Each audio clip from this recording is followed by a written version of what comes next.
The human body can survive 3 minutes without air, 3 days without water, 3 weeks without food. But how long can a human mind survive the knowledge that reality is a lie? That the laws of physics you trusted since birth can be rewritten by something that feeds on your terror? In the Warhammer 40,000 universe, when a demon materializes before you, the countdown does not measure minutes until death. It measures seconds until you stop being yourself. The extinction begins the moment you perceive what should not exist. And the cruelest truth? Your death is the mercy.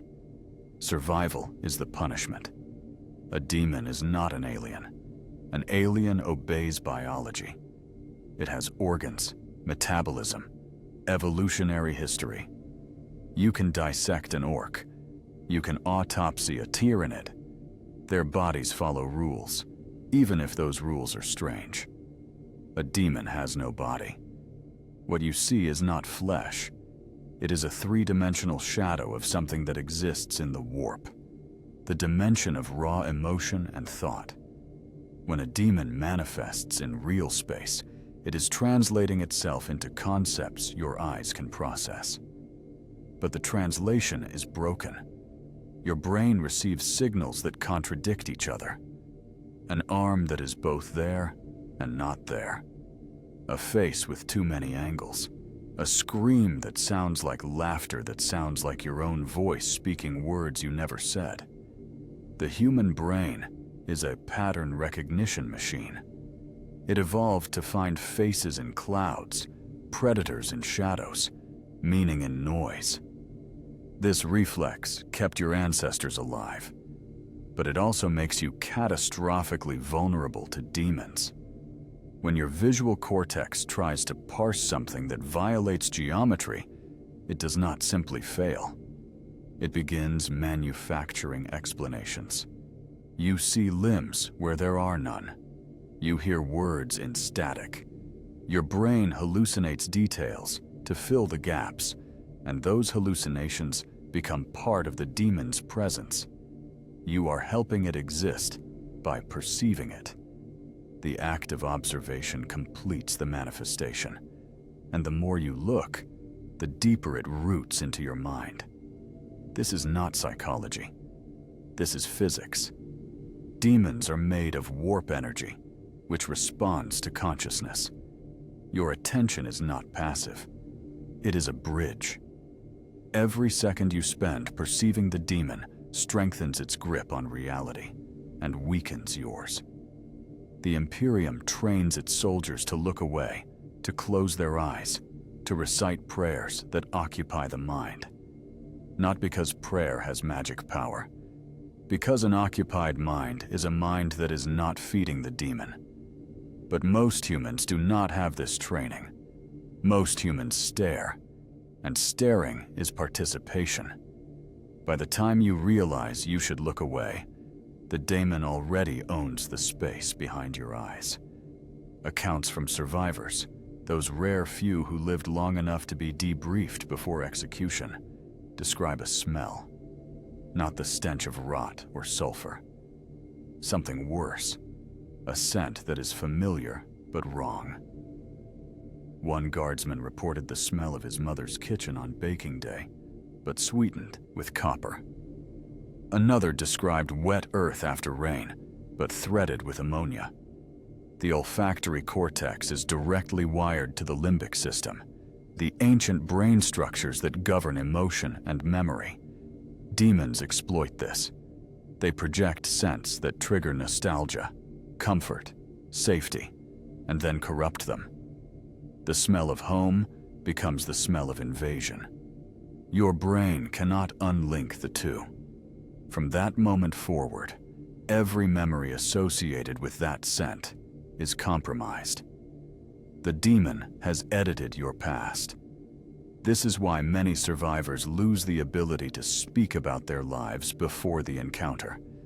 It is not amnesia, it is contamination. When they try to recall their childhood, the Daemon is there.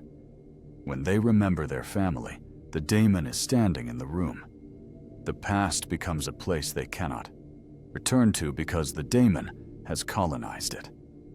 And because Daemons are warp entities, this contamination is not metaphorical. The warp does not distinguish between past and present. A demon that touches your memory is, in a sense, retroactively present in your history. Survivors report dreams where the demon was always there, watching them as children, whispering in the corners of every happy moment. These are not dreams. They are the past, being rewritten by exposure to something that exists outside time. The Inquisition documents a phenomenon called mnemic echoing. Survivors begin to remember events that did not happen, conversations they never had, decisions they never made. But these false memories are vivid, detailed, internally consistent. They integrate seamlessly with real memories, becoming indistinguishable. The survivor's sense of self disintegrates because they can no longer trust their own history. Who are you if your past is a fiction written by a demon? The answer is no one. You are a shell the demon has already occupied. And the worst part? You still feel like yourself. The dissolution is invisible from the inside. You don't notice the edits until someone points out inconsistencies in your story. By then, it is far too late.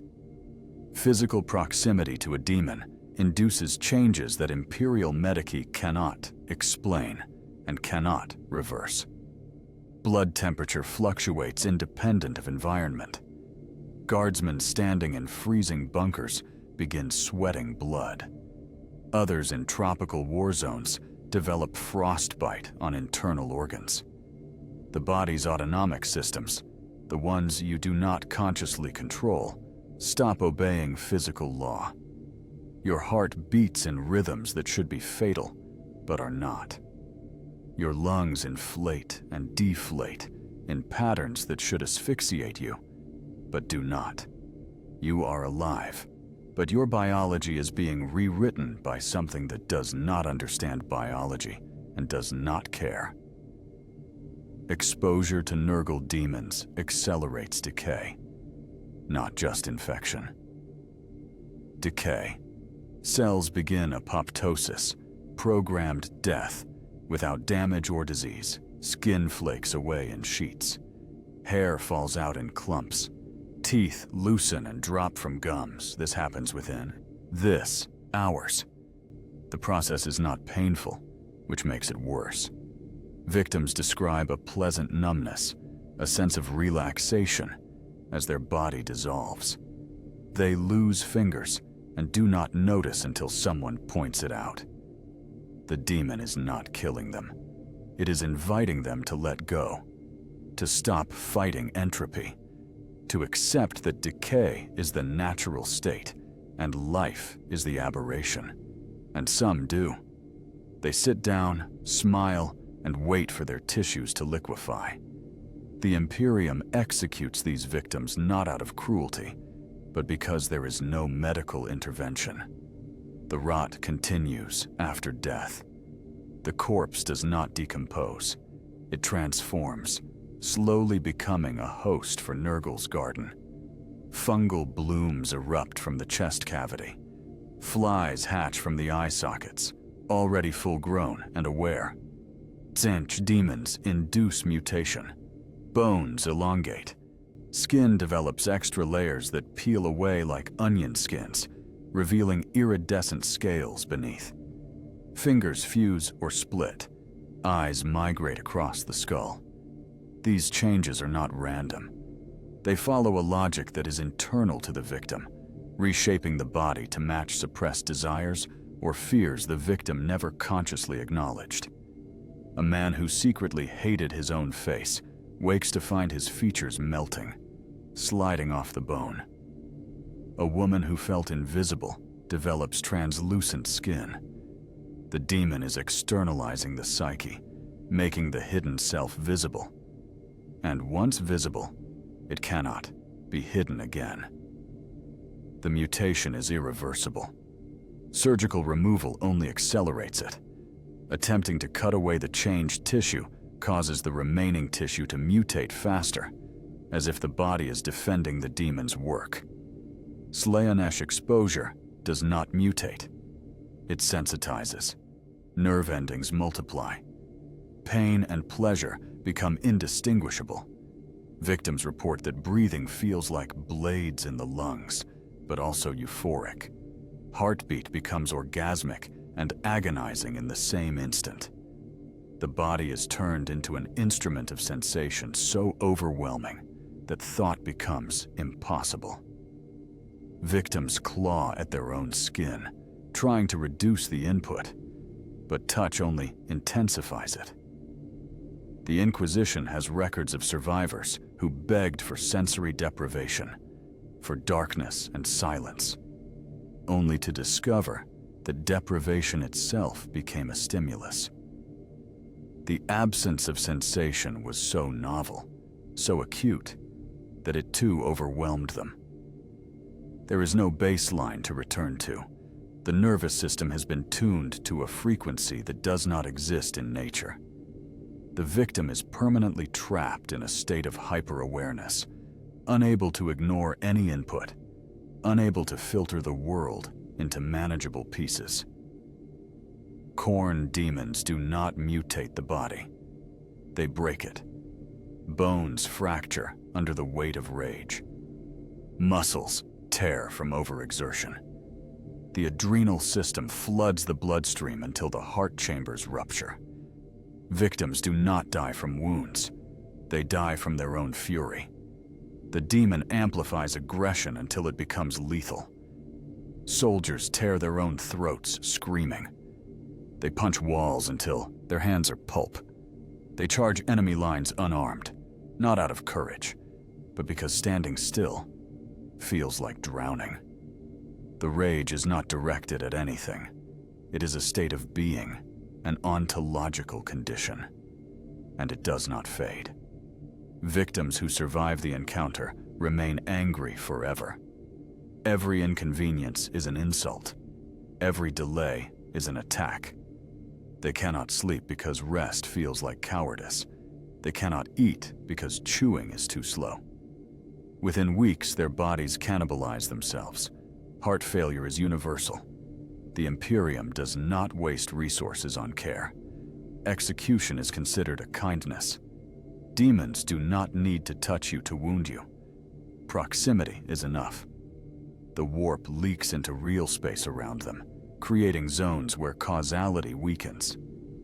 In these zones, wounds do not heal, not because of infection, because the flesh forgets how. A cut made in demon presence remains open, wet, fresh, indefinitely.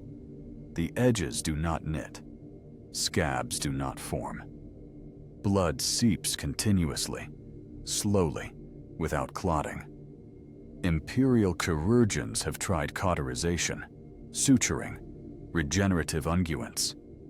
Nothing works. The wound is not a physical problem. It is an ontological one. The body no longer believes it should be whole. Some wounds are worse. Wounds made by demon claws or demon-touched weapons do not bleed. They weep. Warp energy, a colorless fluid that evaporates into hallucinogenic vapor. Victims report seeing things in the vapor. Faces, symbols, moving shapes that imply meanings the victim cannot articulate. Inhaling the vapor induces seizures, not epileptic seizures. Something else. The body locks rigid, the eyes roll back, but the victim remains conscious. They are aware of the paralysis. They feel their lungs stop. They experience oxygen deprivation without losing awareness. It lasts subjectively for hours. Objectively, it is seconds. When the seizure ends, the victim has aged. Hair is grayer, skin is looser. They have lost time, but not in the sense of forgetting. They lived through years of paralyzed suffocation compressed into moments. The body reflects the subjective experience. They are older because they experienced age. The Ordo Malleus maintains quarantine protocols for demon-wounded soldiers, not to protect others from infection, to contain the warp bleed. Wounds continue leaking vapor for weeks. The vapor spreads. It seeps through ventilation. It contaminates barracks. Entire battalions have been exposed through a single wounded soldier returning from the front. The exposed develop the same wounds, spontaneously. Skin splits along lines that mirror the original injury. They bleed vapor. The contamination cascades. By the time the Inquisition identifies the source, hundreds are affected. Standard procedure is orbital bombardment. The entire zone is sterilized. No exceptions. No evacuations. The wounded are not victims. They are vectors. And the Imperium has learned through 10,000 years of bitter experience that mercy toward the demon touched is cruelty toward the species. Demons do not speak. They imply. What you hear is not sound. It is your own thoughts, restructured. A demon's presence creates pressure in the mind, and your consciousness interprets that pressure as language. But the language is yours. The grammar, the vocabulary, the idioms, all drawn from your own linguistic database. The demon is not talking to you. It is making you talk to yourself. And because the voice is your own, you trust it. This is the trap. You think you are reasoning. You think you are making decisions. You do not realize that the thoughts forming in your mind are being shaped by something external. Guardsmen report arguments they never intended to have. A soldier watches a demon disembowel his squad mate and thinks, clearly and calmly, he deserved it. The thought arrives fully formed, with supporting reasoning. The soldier finds himself convinced. He lowers his weapon. He steps aside. He watches. Only later, if he survives, does he recognize the thought as alien. But by then, the action is taken. The betrayal is complete. The demon did not command him. It simply arranged his thoughts until betrayal felt logical. And the most insidious part? The soldier cannot identify the moment the thought became his. It integrated seamlessly. It felt native. He owns it now, and the guilt is his to carry. The Inquisition trains its agents to monitor their own cognition for intrusions. They are taught to notice discontinuities, moments where a thought arrives without precedent. But this training is only partially effective. Demons adapt. They learn the rhythms of a mind and insert thoughts that align with existing patterns. A soldier who values duty will hear thoughts framed in terms of duty. A soldier who loves his comrades will hear thoughts framed as protection. The demon uses your values against you. It does not argue with your beliefs. It reinforces them, subtly, until they lead you to actions that serve the demon's purpose. You think you are being loyal. You think you are being righteous. You are doing exactly what the demon wants, and you will never know the difference. Some survivors describe a secondary effect. Months after the encounter, they begin hearing the voice again. Not constantly, just in moments of stress or uncertainty. A whisper, a suggestion. It offers solutions. It provides comfort. It feels helpful. Many survivors report that they began following the voice's advice because the advice was good. It kept them alive. It helped them make difficult decisions. They became dependent on it. And then, slowly, the advice began to change.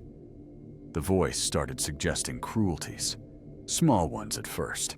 Ignore a comrade's request. Take extra rations. Lie in a report. The survivor complies because the voice has been right before. The betrayals escalate. By the time the survivor realizes they are being guided, they have already committed acts that would warrant execution. The demon was never gone. It seeded itself in the first encounter and has been growing in the back of the mind, patient, waiting for trust to develop. The survivor has become a sleeper agent for chaos, and they do not even know it. Demons perceive you completely, not your body, yourself. They see your history, your desires, your shames, your contradictions, and they reflect them back at you. A demon of Tzench might appear wearing the face of someone you wronged. It speaks in their voice. It recites conversations you thought were forgotten. It asks why you did what you did, and it does not accept your justifications. It dismantles them, calmly, precisely. It shows you the self-deception, the rationalizations, the cowardice you hid even from yourself. Within minutes, your self-concept collapses. You are not who you thought you were. You are worse. The demon is not lying. It is showing you the truth you avoided, and the truth is unbearable. A demon of Slaanesh does the opposite. It shows you what you could be. It offers visions of perfection, of pleasure, of achievement. It shows you the life you wanted, the person you dreamed of becoming. And then, it shows you the gap. The distance between your fantasies and your reality. It measures the gap precisely. It quantifies your failure. You are not good enough. You will never be good enough. The dream is close enough to see, to smell, to almost touch, but forever out of reach. The demon makes you aware of your own mediocrity in a way you can never unfeel. Ambition curdles into despair. Hope becomes mockery. Some survivors stop trying. They sit down and wait for death, not because they are injured, but because effort no longer has meaning. The demon proved that success was always impossible. Why struggle against the inevitable? Nurgle daemons do not attack your identity. They accept it. They love you as you are. Flawed, tired, failing. The daemon whispers that you do not need to be better. You are enough. You can rest. You can stop pretending. The relief is immediate and intoxicating. For the first time in your life, something looks at you without judgment. It sees your weakness and does not condemn. It offers peace. All you have to do is stop resisting. Stop cleaning your wounds. Stop taking your medication. Stop fighting the entropy. Let the rot come. It is natural. It is kind. Survivors describe this as the most insidious temptation, not because it promises pleasure, but because it promises an end to effort. And for soldiers ground down by war, by loss, by exhaustion, that promise is almost irresistible.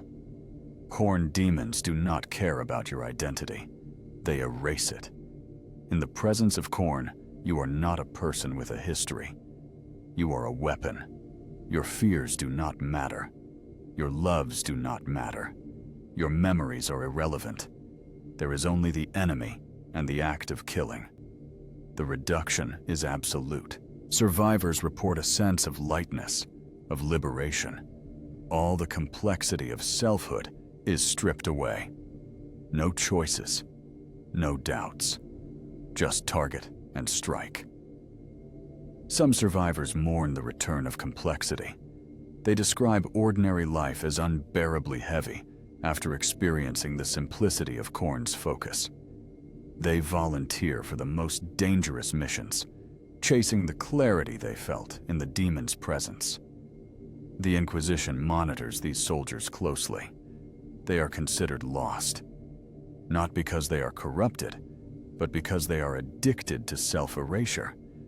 And that addiction will eventually drive them to seek demons again. The Imperium does not define survival medically. You can have a heartbeat and still be classified as dead. If you have seen a demon, if you have been touched by the warp, you are no longer human in the way that matters. Your soul is compromised. The distinction is not superstition. It is policy based on millennia of evidence. Demon exposure creates permanent warp sensitivity. Survivors can feel the immaterium. They sense when a psyker is nearby. They know when a warp jump is coming hours before the Geller field activates. This sensitivity makes them valuable as early warning systems. Some Imperial commanders keep demon-touched soldiers specifically for this purpose, despite the risks. But the sensitivity is not controllable. The survivors are always aware of the warp. They feel its currents, its hungers, its attention. They describe it as a pressure at the base of the skull, a hum at the edge of hearing, a taste like metal on the tongue. It never stops. The sensitivity attracts demons. The warp is a sea, and survivors are wounds in the skin of reality. Demons are drawn to them the way sharks are drawn to blood. Survivors report recurring visitations, shadows that do not match light sources, whispers in empty rooms, objects that move when not observed. The hauntings are subtle at first, easy to dismiss, but they escalate. The survivor begins seeing shapes in mirrors, reflections that don't match their movements. They hear footsteps behind them that stop when they turn. They wake to find their possessions rearranged. The demon is testing boundaries, learning the survivor's routines, mapping their psychology.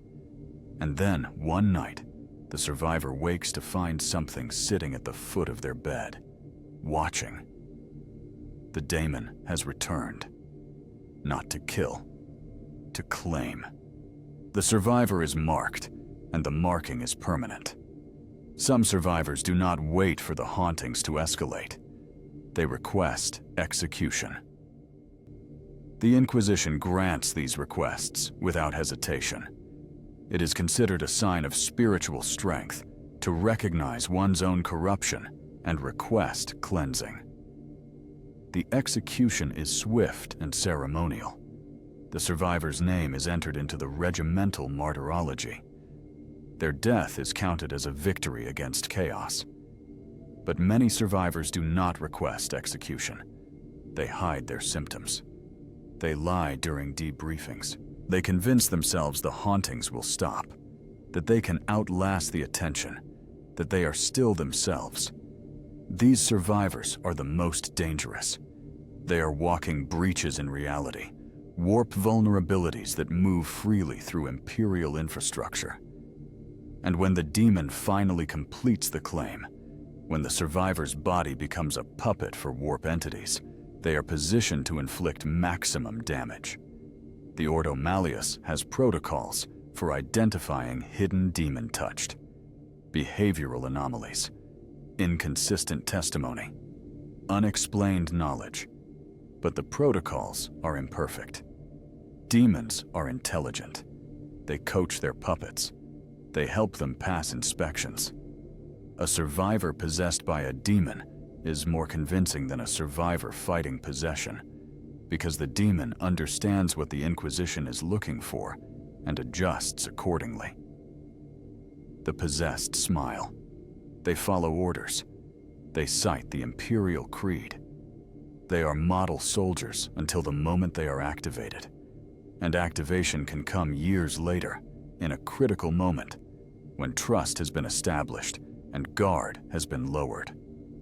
A single demon-touched soldier can sabotage an entire campaign.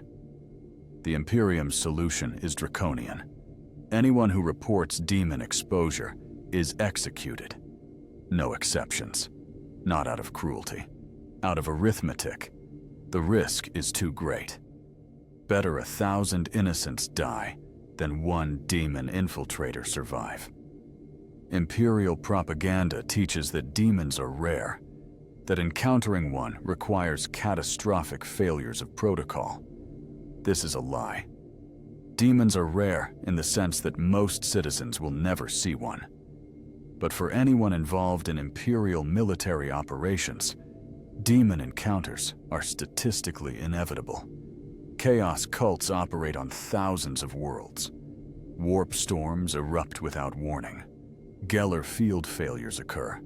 Psychers manifest spontaneously and tear open reality. The demon is not an aberration. It is a constant threat, held at bay only by eternal vigilance and massive expenditure of resources. And the barrier is getting thinner. The Great Rift has changed the equation. Half the galaxy is now on the wrong side of a permanent warp storm. Travel between the two halves is nearly impossible. Astropathic communication is sporadic. Entire sectors have gone silent, not because they were destroyed, but because they are cut off. And in the Imperium Nihilus, the dark half, demon incursions and simbans are not exceptional events. They are daily occurrences. Guardsmen stationed in Nihilus are not trained to avoid demons. They are trained to die fighting them. Life expectancy for frontline troops is measured in weeks. Reinforcements are constant, because casualties are constant. The Imperium is grinding its own population into paste, trying to hold the line, and the line keeps breaking. Survivors from Nihilus, the rare few who are evacuated before corruption becomes terminal, describe a different kind of war. Not battles, slaughters. Not tactics, desperation.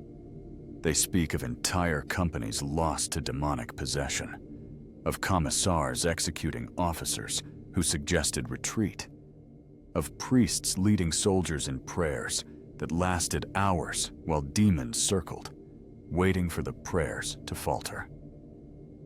The Imperium's doctrine is that faith is armor, that the Emperor protects. But survivors describe watching the faithful die just as fast as the faithless.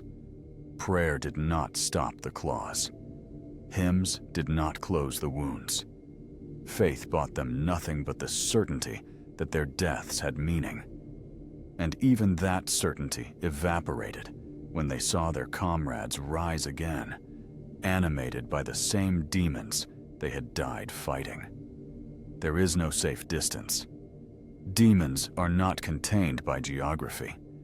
A ritual performed on one world can summon a demon on another. A psycher's nightmare can tear open reality light years away. The warp does not respect space. A demon that manifests in real space can be anchored to a location, a person, or an idea. Guardsmen who fought on demon-infested worlds report seeing the same demon multiple times, across different continents, different years. The demon recognizes them. It calls them by name. It references previous encounters. It has been following them, not because it cares about individuals, but because their souls are marked, easy to track, already partially claimed.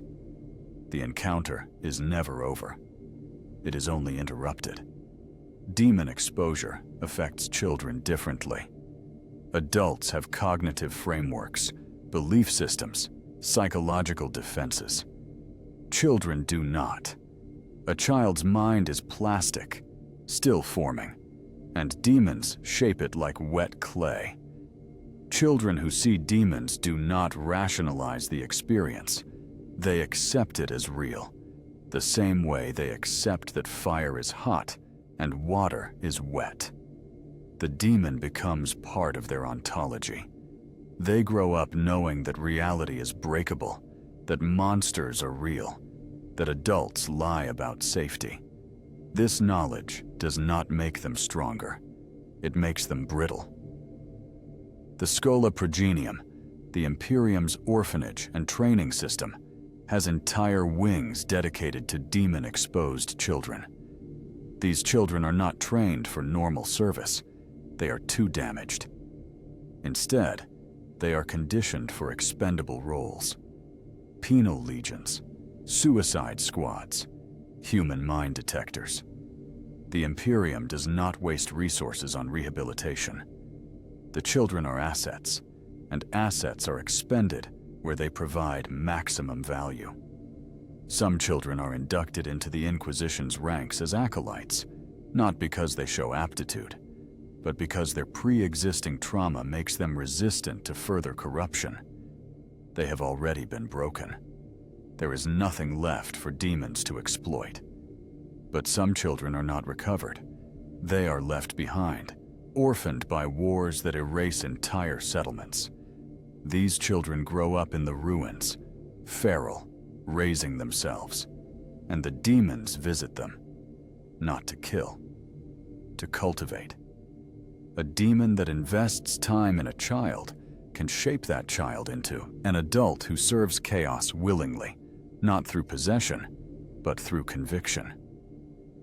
The child learns that the demon is the only constant, the only entity that has always been there. The daemon becomes a parental figure, a source of guidance and comfort.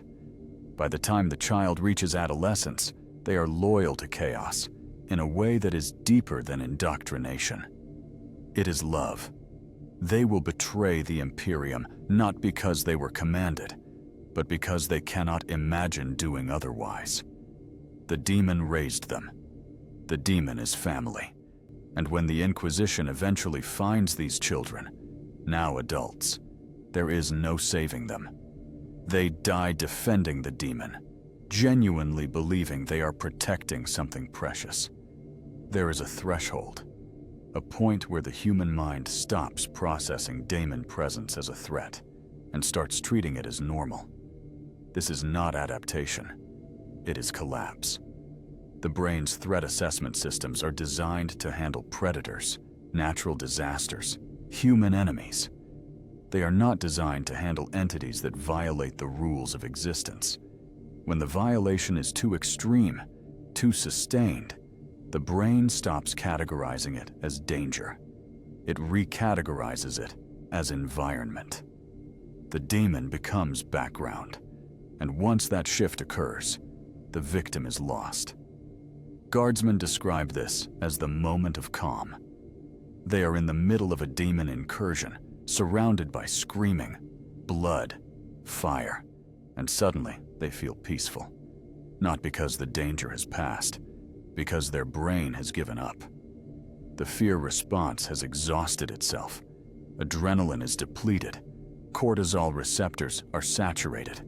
The body can no longer maintain the high alert state, so it shuts down the alarm. The guardsman stands in the middle of carnage and feels nothing. They watch a demon eviscerate their squad leader and register it the way they would register weather. It is happening, and it is not their problem. This is the point where survival instinct dies. The guardsman does not run, does not fight. They stand and wait for their turn. The Inquisition does not classify this as cowardice. It is neurological failure. The mind has burned out. Survivors who pass through this threshold and somehow return describe a permanent emotional blunting. They no longer feel fear in combat. They do not feel joy during leave. They do not mourn the dead or celebrate victories. They exist in a flat, affective state, going through motions without internal experience. They follow orders because orders provide structure, not because they care about outcomes. The Imperium uses these soldiers for the worst assignments: suicide missions, rear guard actions, holding positions until overrun. The soldiers do not object. They do not feel the significance of the orders. They are already dead in every way that matters. Their bodies just have not caught up yet. The Imperium's official doctrine is that faith protects, that the Emperor's light shields the faithful, that purity of thought and deed creates immunity to chaos. This is a lie, and the Inquisition knows it. Faith does not stop demons. Prayer does not close warp rifts. Purity does not prevent possession. The Imperium propagates these beliefs because they are useful. They encourage discipline. They justify authority. They give soldiers a sense of agency in a war that offers none. But the truth, documented in sealed inquisitorial archives and never spoken aloud, is that demon encounters are death sentences. There is no defense. There is no cure. There is only delay and damage control. The Emperor himself, the god corpse on the golden throne, cannot protect you from a demon in the moment of encounter. His power is vast, but not infinite. His attention is divided across a billion souls. When a demon manifests in front of you, you are alone. The light of the Astronomicon does not reach into that moment. The Emperor is not watching. You have only your training, your weapon, and your will, and none of them are sufficient. The demon is made of the same fundamental force that the Emperor wields. They are opposites, but they are the same category of being. And in a direct confrontation, the demon has every advantage. It is focused on you. The Emperor is not. This is why the Inquisition executes survivors, not because they are corrupted in a moral sense, but because they have been touched by the warp, and the warp does not let go. The exposure has made them conduits.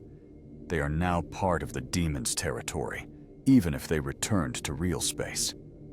The demon can reach through them, use them as anchors, manifest in their vicinity more easily than in uncontaminated space. Allowing them to live is allowing the demon to maintain a foothold in reality. The execution is not punishment. It is amputation.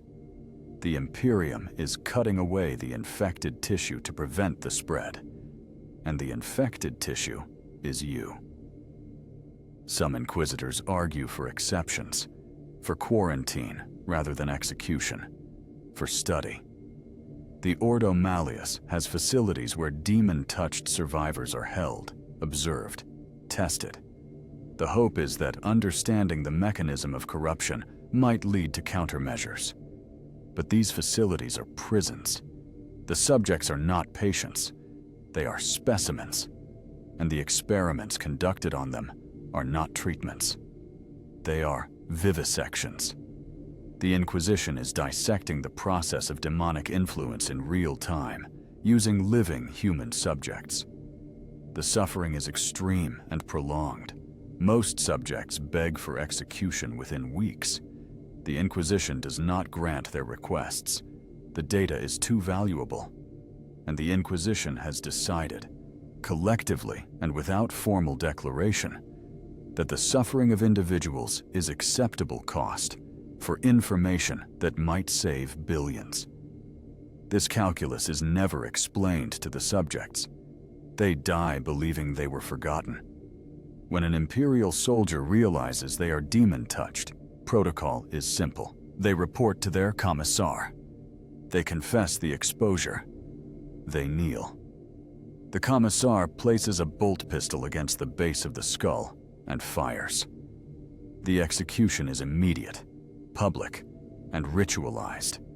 Other soldiers witness it. They see that the contaminated are not hidden or exiled. They are erased. The message is clear. Chaos is death. There is no negotiation, no middle ground. The soldier's name is stricken from the roster. Their personal effects are burned. Their bunk is sanctified. It is as if they never existed. This is not cruelty. It is prophylaxis. The Imperium is preventing the spread of a spiritual contagion that could consume entire regiments. Some soldiers do not report. They hide their symptoms. They hope the dreams will stop. They convince themselves the whispers are tinnitus, the hallucinations are exhaustion, the changes are stress. And for a time, they succeed in hiding. But the demon is patient. It does not need them to act immediately. It needs them to be positioned correctly when the moment arrives. A soldier guarding a fuel depot, a pilot flying a troop transport, a comms operator relaying orders. The demon waits until the soldier's death serves a purpose, and then it activates them. The soldier sabotages critical infrastructure, or opens a gate, or transmits false coordinates. They do not remember doing it. The demon used them and then released them. By the time the soldier realizes what happened, the damage is done. Thousands are dead, and the soldier is left with guilt they cannot process because they genuinely don't understand how they became a traitor. The Inquisition investigates these incidents.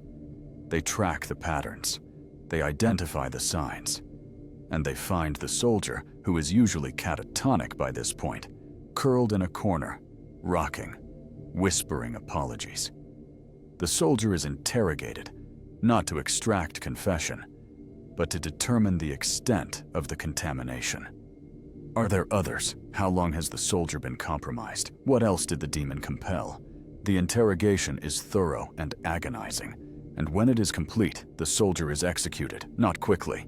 Execution by fire is standard for demon touched.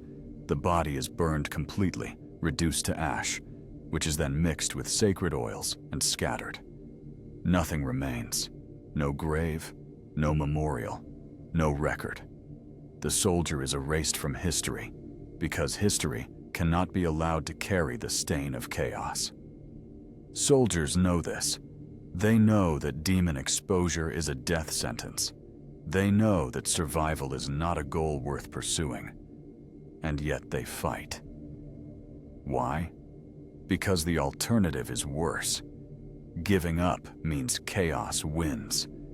Lying down means the demon claims the galaxy. So soldiers fight, even though they know that victory is temporary, that the war is unwinnable, that their sacrifice will be forgotten. They fight because they are human, and humans fight. Not because they believe they will win, because the act of resistance is the only meaning left. This is the Emperor's cruelest gift. Hope. Not hope for survival, not hope for peace. Hope that their death will matter. That the second they buy with their life will allow someone else to escape. That the demon they delay will miss another target. The hope is irrational, statistically unjustified, and absolutely necessary. Without it, the Imperium collapses. Soldiers need to believe that their death serves a purpose, even when they know, intellectually, that it does not.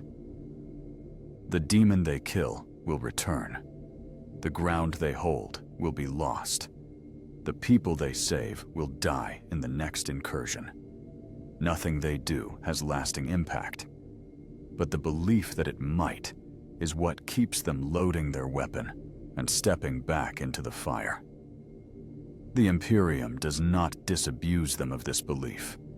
It cannot. The truth would break morale instantly. So it lies. It tells stories of heroes. It names regiments after martyrs. It builds monuments to the fallen. It creates a mythology of sacrifice and glory, knowing full well that the sacrifices are meaningless and the glory is a fiction. But the fiction works. Soldiers die believing they were heroes, and their deaths by seconds. And seconds accumulate into minutes, and minutes into hours. And the Imperium survives one more day, built on a foundation of lies and corpses and the desperate, irrational hope that maybe, somehow, this death will be the one that mattered. You cannot kill a demon. You can disrupt its manifestation. You can banish it back to the warp. But it is not gone. It is waiting, in a dimension where time does not flow the same way, where patience is infinite and grudges are eternal. The demon will return, and when it does, it will remember you. Your face, your voice, your fear. It will know exactly how to break you, because it broke you before. The encounter is never singular. It is the beginning of a relationship you did not consent to and cannot escape. The demon has chosen you, and the choosing is forever. You are marked. You are claimed. And no matter how far you run, no matter how deeply you hide, the demon is already inside, waiting for the moment your guard drops, for the instant your faith falters, for the second you stop believing that you can survive. That is when it will finish what it started, and you will die knowing that you were already dead the moment the demon first looked at you.